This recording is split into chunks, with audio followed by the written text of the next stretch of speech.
And yeah, just a subjective point, he's probably the best overseas batsman I think I've seen play in Australia. The way he's adjusted to Australian conditions, it's very hard for subcontinental players, and he seems to have done it with ease. Kohli is the only person with more hundreds than him in the last 10 years in Australia. So for an overseas player. And yeah. It's a miracle. Oh, yeah. What about that one? Unbelievable. Balotelli. Aguero. Crowd cheers. Here's Siddle. Oh, the ball is close. He's given him. He's given him. Peter Siddle's got a hat-trick on his birthday. Welcome back to the On The Ball podcast. This is episode 95 of the show. I'm Hamish McCorkadale, and we are once again joined by Christian Pilcher. How are you going on this fine 22nd of December? Good, thank you, mate. How are you? Yeah, very good. In the Christmas mood. Been out and about in the shops and stuff, and I'm feeling the Christmas vibe now. Wasn't so much a few weeks ago. I was ready to go in November. No one was ready to go with me, so I ended up stalling. But finally, the public has gotten in the Christmas mood with me. I've got my Christmas hat on, my Santa hat. I saluted Santa at the shopping centre, so I'm feeling good. And today we're actually not here to talk about NFL. There's an NFL episode will be coming out later this week, but we're here, as I'm sure you could tell by the title, thumbnail, etc., that we'll be talking about the cricket. As all Australians know, all Indians know, and I'm sure a few other people around the world know, there is an Australian and versus India test series on right now. The first test was just played in Adelaide. It was a day-nighter. Did you catch much of it, mate? Or Didn't watch any of it, mate. Yeah, I didn't catch too much myself because was playing cricket during it, and it was only lasted 3 days or something. So yeah, I actually didn't see too much of it myself either. Kept up with the scores though. Yeah, I was tracking the scores. It was pretty crazy game. Australia ended up winning comfortably, but they did go into the second innings with like a deficit of like 70 runs, so or 50 runs or whatever it was. So it wasn't the cleanest victory from them, but they bowled India out for, what was it, 39, so pretty hard to... 36. 36, there you go. So pretty hard to criticise that absolute clinic from Josh Hazlewood and Pat Cummins and the likes. But Kohli goes home now to see the birth of his first child. In steps Rahane as skipper. So it's going to be interesting to see how the rest of the series goes. We might do a few predictions or whatever, chat about it after we do this. But I've talked gibberish for a solid 2 minutes here, but we are going to be picking our all-time Australia versus India 11. So I don't know when these teams first played. Was it in the 30s or the 20s, late 20s? I think India came in like 1928 or something like that. I can't remember. Yeah, it would have been around that. Yeah, something like that. Them and the West Indies, I think, came in a similar time. Maybe the West Indies just before, but the two countries with rich history in the game, probably next to England, they're probably three of the biggest sides in terms of history. But yeah, India, they've gone through a lot of ups and downs. Australia, same goes, and it's been a great rivalry, especially over the last 20 years. So we're going to be going through the history of the series, and we're going to pick out best 11 of all time. So we're going to go 1 through 11, and we're going to chat about each position, why we selected them there. I'm sure there's going to be several different factors taken into account. It's going to be interesting to see how the side turns out, because it's going to be a pretty bloody good side, because you've got to be a fairly good player of spin and in subcontinental positions, but then you've also got to be able to handle the Australian pitches. So I think we should see two really good teams here. But I reckon you start us off, mate. Your opening batsman in your Australia versus India all-time XI. Just to point out before we start, this is picked off matches played between Australia and India. It's not the best team of the two countries combined. Yes, I thought I had to point that out. But yeah, who have you got opening the batting, mate? Yeah. Do you want both, mate, or? Yeah, hit me with both, and maybe a bit of a justification as why you've got them in your side. First up, we've got Matthew Hayden. Same. I feel like this was a pretty obvious selection upon viewing the statics. 1,888 runs at a huge average of 59 in tests against India, with 600s as well. So for me, he was the clear standout as one of the openers. And next to him, this may be a bit controversial, but I've actually gone with David Boone, who scored 1,200 runs and averaged 70 against India. Didn't open in all those tests, but he did for most of them, and he still averaged 66 as an opener, which was still miles higher than anybody else. So I've stuck him in there to open Haydos. I've actually left Booney out, but I have to say I was definitely going to shout him out because he, as you mentioned, the highest average of the openers, highest average of the number threes as well. He split time across the positions. Yeah, it was bizarre. I don't know if, no offense to David Boone, but I don't know if India went through a bit of a weak phase in the 80s when Booney was playing in the early 90s, or if he just loved something about their bowling attack. But absolutely dominated them, didn't he? Average over 70, as you mentioned. But I haven't picked him because he did split time between opening and number threes. And when I was, doing my search specifications, I think that kind of dogged him a little bit because he didn't have too much volume in either position. But definitely worthy of a shout out. And to be fair, probably deserves selection. So yeah, Booney's good one. Haydos, I have him in there. I was just looking through some of his specific scores, and there was a series in India in 2001. Obviously, we were 1 year old, or actually, I hadn't even turned one yet. I think you just turned one. But they'd scored, he had a score of 203. Then earlier in that series, that was his highest score against India. And then earlier in the same series, he had a score of 120 and 97. So in a 3-match series, he's absolutely dictum. And one thing I liked about Haydos, although his average is a lot higher in the games played in Australia, he also averaged over 50 in India. So I was watching some videos, and he had a really good sweep shot, which I actually didn't really know he had in his locker. And when he needed to, he was also pretty good at coming down the wicket with his big strides. So yeah, and then obviously in Australia, we all know what he did there, just absolutely dictum. So Haydos has got a lock. And then, as I mentioned, I haven't gone with Booney. I've gone with probably another controversial guy just in general, but Sunil Gavaskar was basically the stalwart of the top opener for India in the late 70s, early 80s. In this series, he scored between Australia and India over a few different editions of the series. He scored over 1,500 runs, 800s, 450s, highest score of 172. He averaged just over a tick above 50 in both India and Australia, which was something I took into account because I, like Booney, averaged a lot in both countries as well. But for all my selections, I tried to pick people who were good in both countries because they are very different conditions. He'd bat really slow, and that was his main criticism as a cricketer in general. He would often have strike rates in the 30s, and I think one of his scores, he scored like 140 off 500 balls, and but the game was different back then, and I don't think India were that good at that time. So I think he was could afford to do it because they just needed to bat time to be in games. But yeah, I was watching some videos, and he would bat in a floppy, and he was really small, but he would just deflect the ball all over the field. Wasn't a big hitter, so I think he'll complement Haydos pretty well in my side. But I've gone with Sunil Gavaskar, probably India's, next to Tendulkar, one of their best bats of all time. So Yep, I've gone him. But yeah, big shout out for Booney, and as you picked him, obviously. So I think he was definitely worthy of a shout out. My number 3, I'll start us off with our number 3. I've actually gone with a current player here. I was very close to picking Booney, but I went with someone. Love my statistics, but I decided to go with one based off a bit of an eye test, a bit subjective. Cheteshwar Pujara is the man I've picked here. He's obviously still playing. He will be playing in the next test in Melbourne at number 3. He's almost the new second coming of Rahul Dravid, the way he bats.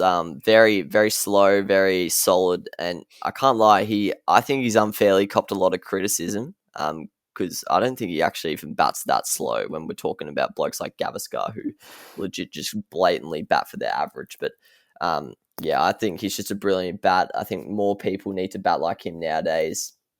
There's so many test matches that only last 3 or 4 days. And then there's people turning around bagging out Pujara, and it's kind of like, well, he's obviously doing what people should be doing a bit more of. I do understand it's not as exciting to view, but against Australia, he scored 1,478 runs in 25 innings, 500s, 550s, highest score of over 200. In the last 10 years, he has the second most runs in this test series, and he's only 93 behind Kohli, and he's played 7 less innings than Virat. And you'd think with Kohli out the rest of this series that he'll be catching him. You'd think he would make over 93 runs in the next 3 tests or whatever it is. So, and yeah, just a subjective point. He's probably the best overseas batsman I think I've seen play in Australia, the way he's adjusted to Australian conditions. It's very hard for subcontinental players, and he seems to have done it with ease. Kohli is the only person with more hundreds than him in the last 10 years in Australia. So for an overseas player. And yeah, big fan of Pujara, averages high in both countries. So, yep, here's my rocket number 3. Who's your number 3, mate? Yeah, I was also very impressed with Pujara's stats in this series, but I've gone with Ricky Ponting. Yeah, I knew you were going to go to the big fella. I mean, it's tough not to go with him. Yeah, it is tough. 2,500 runs, average of 54.4, 8 centuries. Yeah, it was tough to look past him pretty much. He's one of the all-time greats, and he'll also be my skipper for this episode. Yeah, no, very fair point. He was kind of... Well, India's had a few good teams throughout the decades, but I'd say he was involved in the first generation of a seriously competitive Indian team. This series was really born in that. I think it was 2008, maybe 2007, 08, not sure on the years, but the whole banana monkey gate thing, that kind of sparked the rivalry a little bit, I think, and India becoming more competitive, especially in Australia. And Ponting was at the forefront of that. And yeah, definitely iconic in this series. Absolutely dicked them. And yeah, basically dicked every country. So it's pretty hard to have an exile like this when you're talking about Australia and leaving out Pontings. But yeah, very fair choice there, mate. And one of the greatest skippers of all time. But yeah, I've gone Pujara. Other guys I'd mentioned, Laxman. VBS, he was also pretty good here. I think I actually saw him score 100 live in Sydney. I'm not 100% sure. In that series, I'm pretty sure that I just mentioned I went to a game, and I'm pretty sure he might have turned up that game, but I'm not 100% sure. I was only like 6. So, yeah, I've gone Pujara. You've gone Ponting. Now to the middle order, mate. Who have you got batting at number 4? Batting number 4, I've got Sachin Tendulkar. 3,600 runs, average of 55, 11 centuries. He's got by far the most volume at an average of 55. So you're absolutely having a laugh if you're leaving him out of the team. And yeah, I've put him at number 4, not 5. Yeah, but yeah, as you mentioned, pretty similar to Ponting, just has even more volume. So it's pretty hard to ignore him. Played in this series for over 22 years. So he's not the sole reason, but one of the main reasons why this series has become one of the most hotly contested in international cricket now.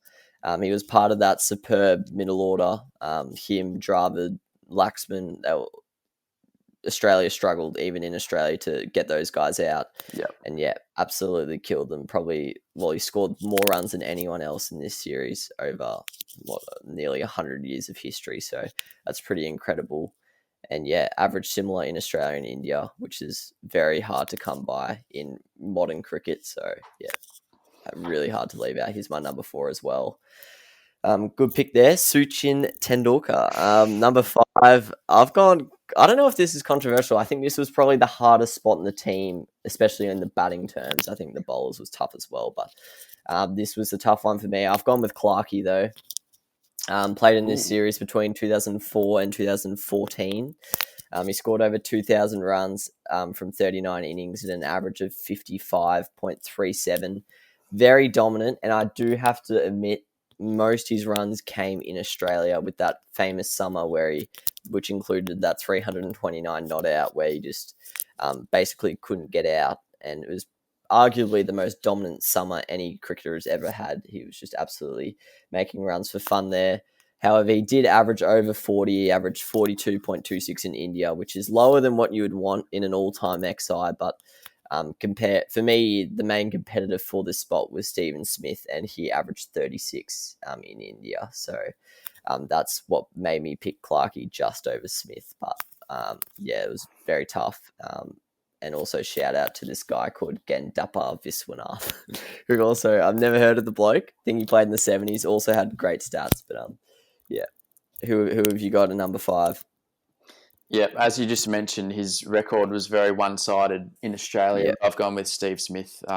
He's averaged pretty much 80 with 1,400 runs and 7 centuries. Clarkey I was close to putting in Clarkey, but it was tough for me to leave Smith out, even though I'm not a big fan of him in real life.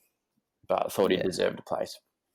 Yeah, I was like, I had a bit of a statistical formula going to judge average and volume as I always do, and Smith did rank above Clark with that. But yeah, just because of the average in India, but realistically, there's only like 6 difference, and neither is ideal. So it would actually be interesting to see how Smith goes in the next tour of India, because you think he's not going to finish his career with an average of 36 in India, but it's a very hard place to bat.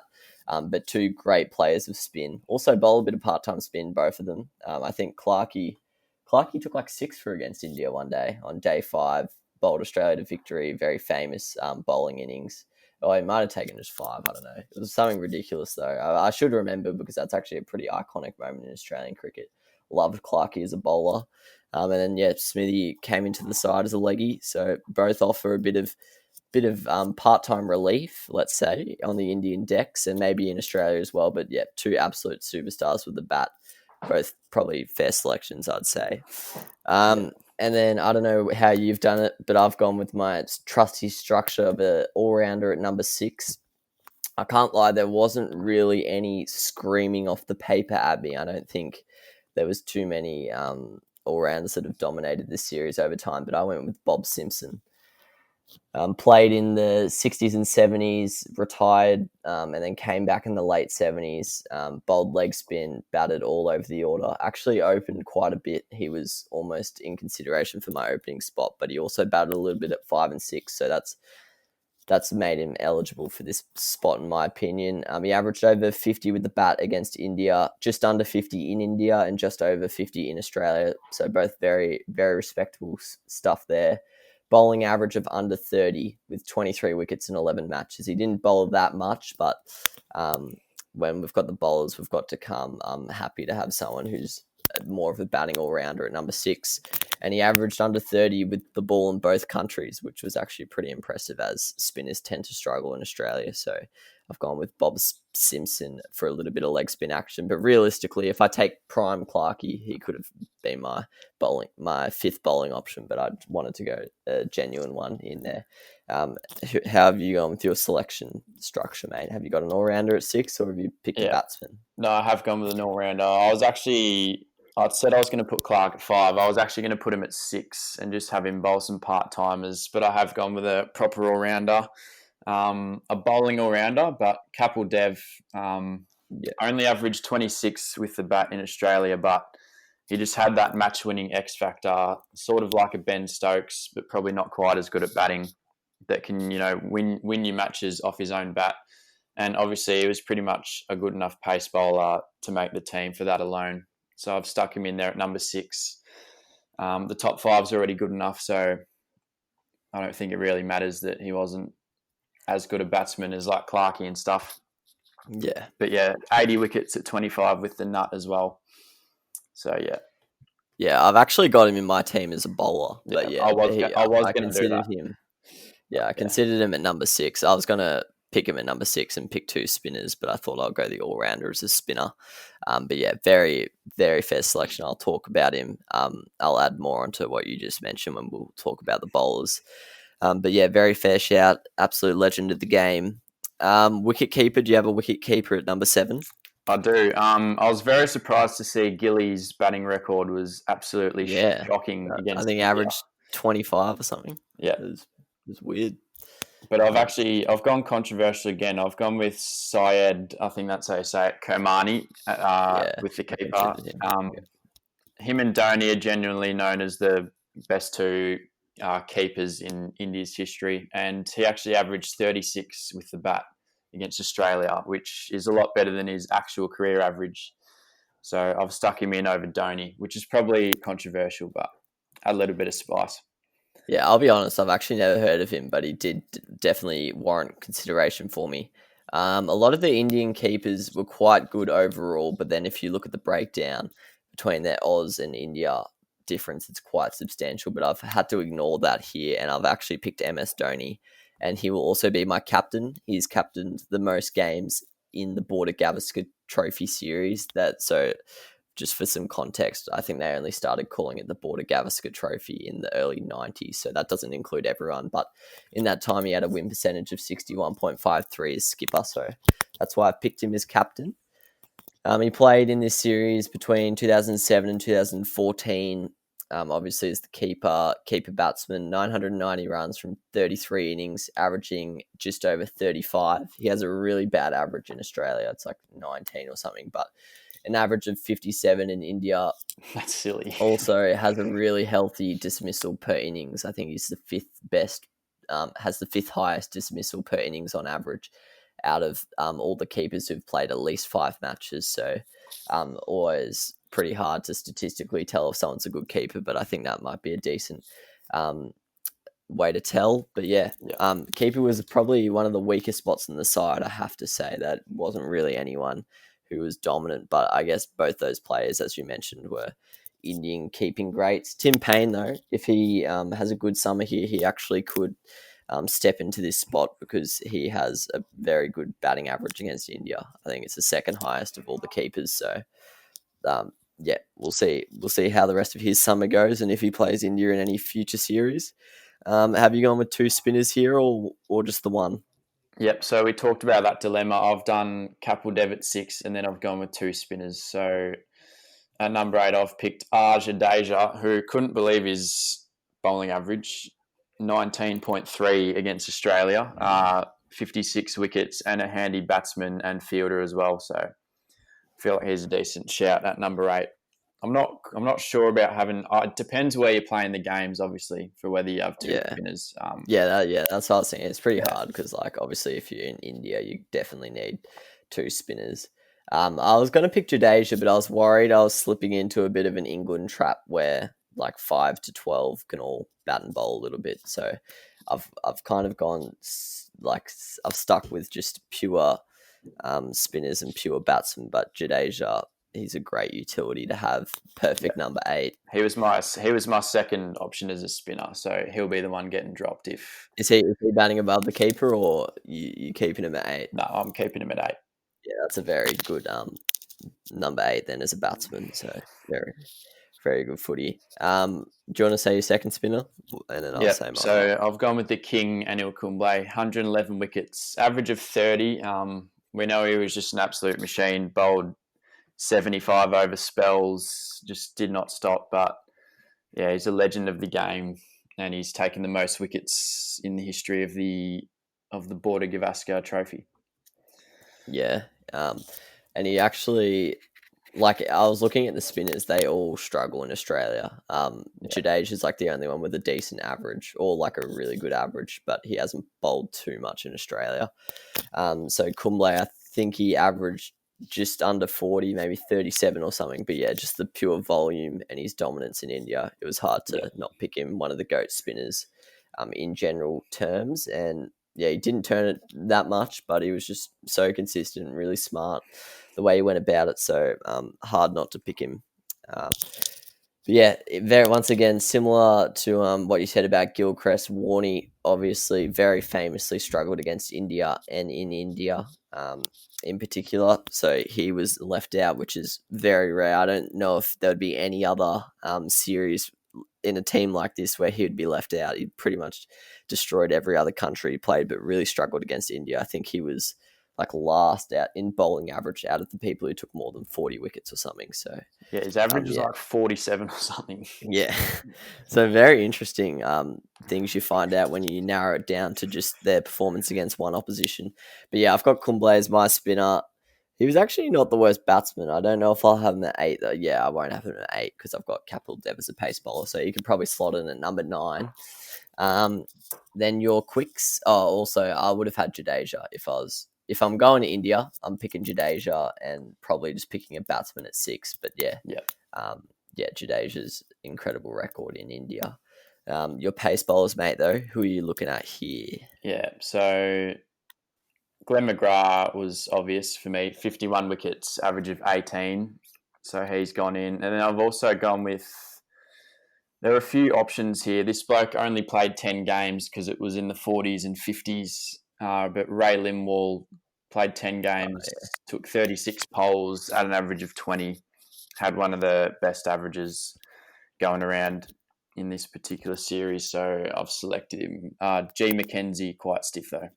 Yeah. I've actually picked that man you mentioned, G. Mackenzie. But firstly, I've got Kapil Dev. He'll be my number 8.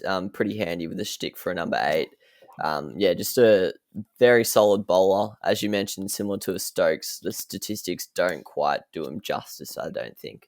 Obviously didn't really watch him play, but from all accounts, he was really pivotal to the Indian side in the 80s with both bat and ball in both tests and one days. He averaged 25.35, taken 79 wickets versus Australia, 7 5-wicket hauls in 38 innings. So he basically averaged 1 every 5 innings, which is pretty incredible to think. And similar average in both Australia and India, which I was quite impressed with. So here's my number 8. Then I've got Kumble at 9, and then my number 10, don't know if he can bat, but he's surely a better batsman than McGrath. Garth Mackenzie. Never heard of this bloke in my life, but he had very impressive stats against India. He played in the 60s. Didn't play too much in Australia against India, but in India he took 34 wickets at an average of 19.26. As an Aussie quick to take that many wickets at that average, it's pretty incredible. And played in 3 different series against this Indian team in the 60s. So I thought he was worth a selection. And then there, as you mentioned, Glenn McGrath, stats too hard to ignore. I think he would be in pretty much all 11s that Australia play against, because he is an absolute consistent machine when it comes to wicket taking and keeping the score low. So got to have him in there at number 11. And I don't think we've done too bad there. I think we've got 2 good sides. Not too much in terms of differences, but there are a couple 50-50s that we went one way or the other. Who are you most surprised at with their stats against India, whether they're good or bad? Definitely David Boone. Could not believe he had an average of 70 and over 1,000 runs as well. So it wasn't just like a couple of good games.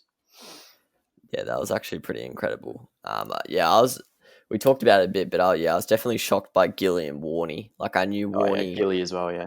I knew Warney didn't have great stats in India, but I wasn't expecting an average of 47, and I wasn't expecting someone like Kumble to shit on him statistically. So, that was pretty impressive.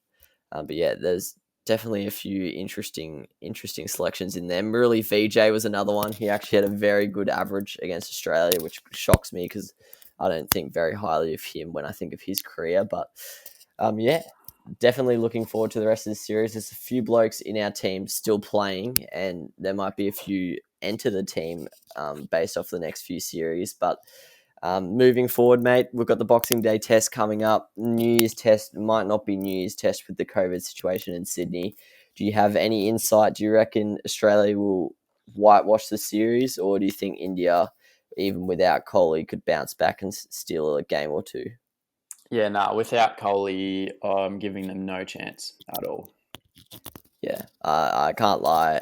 Every time India come out, it almost seems to be the same situation. Yes, they did win the last series, I think, but that was obviously when Warner and Smith were suspended. And I just don't think they can handle Hazelwood and Cummins and Stark when he gets going. It's one of the best, if not the best, pace attack at the moment in the world. And yes, it does help with a pink ball in a day-night test, but I think even on what will probably be a flat MCG wicket, I think the Indians will struggle, and I'm not sure what's happening with Shami, but if he misses out, then all of a sudden their bowling attack is without 2 of their best, with Ishant Sharma not coming over. So, I hate to say it, but I think it's curtains for India. They might get a draw out of one of the games, so I'll maybe predict a 3-0 scoreline. Not looking great, is it? which sucks because it was looking like being one of the best Test series in a while in terms of competitiveness. But now all eyes already go to the Ashes, and it's still 12 months away. But that's kind of how Australian cricket rolls these days because it is that boring. And that'll be a whitewash as well. Yeah, probably standard. Just it'll be the exact same as this series. They'll get billed. They'll be like, "Oh, this is one of the best England Test teams in ages," and all this stuff. That and happens every time.